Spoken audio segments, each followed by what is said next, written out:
You know, we've been reading My Hero Academia for 380 plus chapters now, and I feel like reading it this long really begs the question.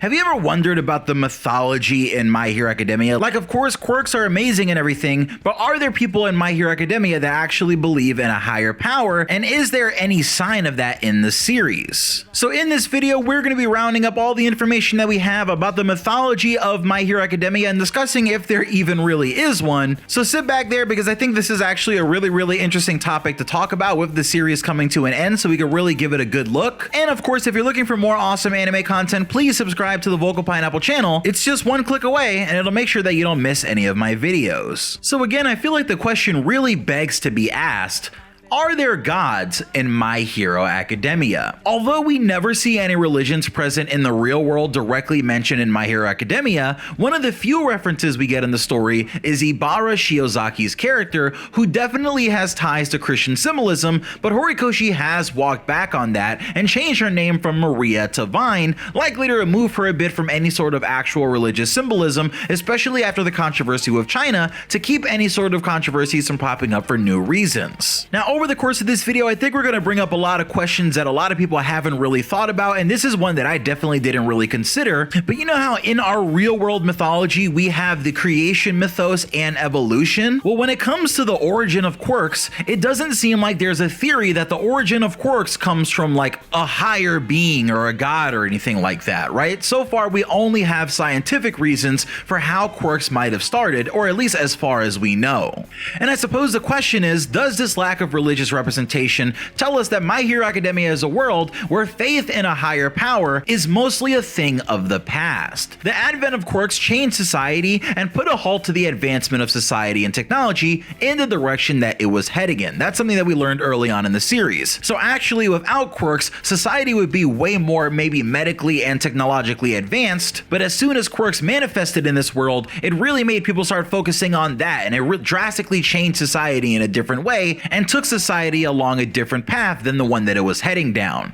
Could this also be true for faith in this fictional world? And if so, what could the ramifications be if people found out about the Vestiges? And this is where things start to get a little trippy in this video, because what is the difference, honestly, between the Afterlife and the Vestige World in My Hero? Now, while there hasn't been a faith that has been directly named in My Hero Academia, we have seen references to hell, heaven, and demons. And speaking of the concept of hell, we also of course have Tartarus, which is mentioned in My Hero Academia, which lets us know that at the very least, at one point, there was some sort of Greek mythology present in the world of My Hero. But again, is this an actual representation of Greek mythology being in the series, or is this more just a naming convention that Horikoshi went with for characters and areas to let us know what the association would be with those things, but not having there actually be an in-world association with them? Now, despite these small references to these concepts, we never really get a deep dive on what people in My Hero actually believe. But we have seen some very strange metaphysical things that definitely border, or really more so than border, on the supernatural. All for One tells us that the vestiges of quirk users whose abilities he's stolen haunt him in his sleep with disparaging remarks and attempts to make him feel guilt.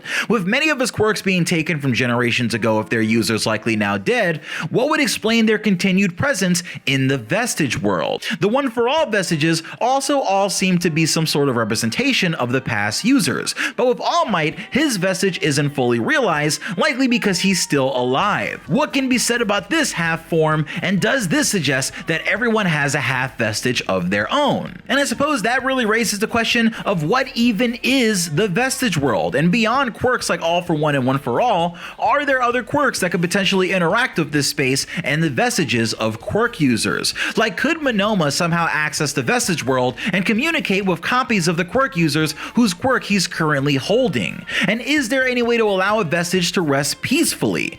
All for One says quirks can be destroyed, only created. However, he was surprised when Star's ability destroyed several of the vestiges and the quirks inside of his body. Is a quirk functionally the same as a soul? And if so, does destroying a quirk keep someone from reaching the afterlife, or is the Vestige World the afterlife? And following the rabbit hole a little deeper, if the Vestige World is indeed the afterlife in My Hero Academia, then that kind of raises some questions and poses some problems in and of itself. Because then that makes me question, was there an afterlife and ghosts before the Vestige World existed? Because in My Hero Academia, if the concept of an afterlife was only real in a Vestige World, that's something that was only possible after the advent of Quirks. So does that honestly mean that before Quirks existed, there was no sort of thing like an afterlife in My Hero Academia, or is the Vestige World some sort of in-between space that is only present because of Quirks? Sort of like My Hero Academia's version of purgatory. And again, that kind of takes us back full circle, because if the Vestige World is more like some sort of purgatory, and if Quirks cannot be destroyed unless by Star and Stripe's strange power, then where does a quirk or soul go when a quirk user dies if the quirk isn't stolen by another person? Is it just lingering somewhere out there in an infinite Vestige World all by itself, or is there somewhere for it to actually go? I think information on the Vestige World is definitely something that should be kept secret as much as possible, because it's something that I think could easily be abused by the masses or by certain people or corporations in the world of My Hero Academia if they found out how to access it. I mean, it really doesn't take that much creativity to wonder what sort of ways the Vestige World could be manipulated or used by living beings that would include society and the Vestige World as an afterlife. There would suddenly be a massive wave of like paranormal quirk hunters and all sorts of stuff like that, people trying to talk to those they've lost along the way through the Vestige World. It would just get really messy, and I feel like people wouldn't be able to move on and they would be stuck in the past, so I don't think that this is a kind of secret that should be let out. But again, if the Vestige World is really the only version of an afterlife in My Hero Academia, then what does that mean for quirkless people, right? They actually don't have a quirk, so it's not likely that they would have a vestige of their own, so what happens to them? That's a really scary thought. Now, one thing that I think is very important to note here is that of the quirks that we've seen that have some sort of Vestige World, we have All for One and One for All, two quirks that have been around for a very long time and that have both likely reached singularity. And we know that the quirk singularity theory has a lot of odds and ends and a lot of things that can tie into it, but if the quirk singularity theory is true, then does that mean at a future point all of society's quirks will advance to the point where they have their own Vestige Worlds that they could interact with? Like, is this just what happens when a person's quirk reaches singularity? They go to bed and they have a dream and they're in effectively their own world, interfacing with what's pretty much just like a copy of them inside of their mind that actually just is their quirk. And what does that tell us about the nature of quirks actually becoming sentient? If a quirk is a soul, then is a sentient quirk just the personality of the person that had it?